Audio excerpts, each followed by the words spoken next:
दिखने में कितने हल्के लगते हैं, आसमान में बिना किसी दबाव के बिना किसी रुकावट के तैरते रहते हैं, जैसे इनका कोई वजन ही नहीं। यही सोच आज से 14 साल पहले लोगों की भी होनी चाहिए थी, लेकिन उस वक्त की लिखी गई किताब कुरान कुछ और ही कहती है।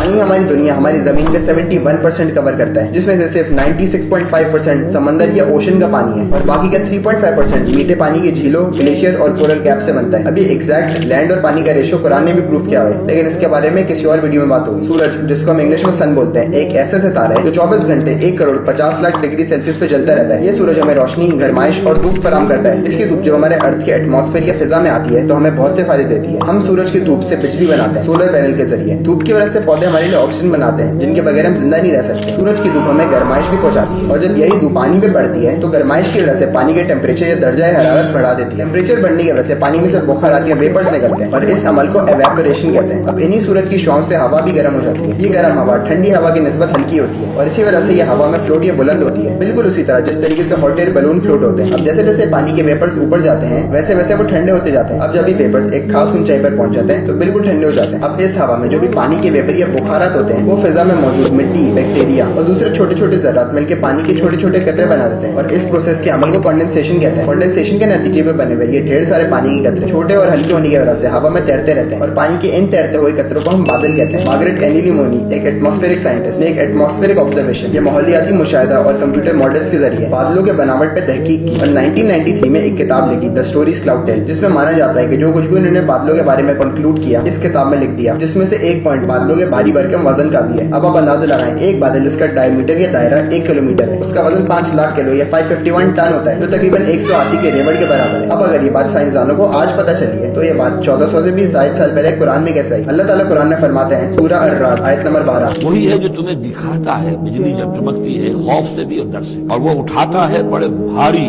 और बोझल जो बादल है।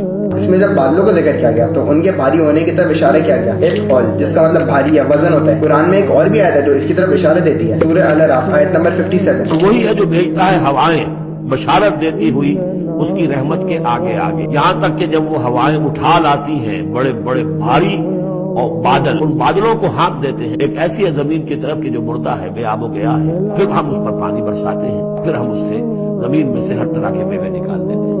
इसी तरह हम मुर्दों को निकाल लाएंगे जमीन से। अगर कुरान नाजिल ना हुआ होता या ये रिसर्च नहीं हुई होती तो हमने कभी सोचा भी नहीं होता कि बादल भारी भी हो सकते हैं। अब इस निशानी के बाद कोई शक भी कैसे कर सकता है कि कुरान अल्लाह की किताब है? इस बात की कोई वजाहत नहीं की जा सकती सिवाय इसके कि कुरान उस हस्ती की किताब है जो बादलों को बंजर जगह पे भेज के बादलों को बरसने का हुक्म देती है, और वह नई जिंदगियों को परवान चढ़ाती है। वो हस्ती जो आसमान में हजारों टन पानी बादलों की शक्ल में तैराती रहती है, जिस वजह से आप, मैं और इस दुनिया में जो भी चीजें सिर्फ इस वजह से जिंदा है। हाँ, मैं यकीन रखता हूँ कि अब आप भी रखेंगे।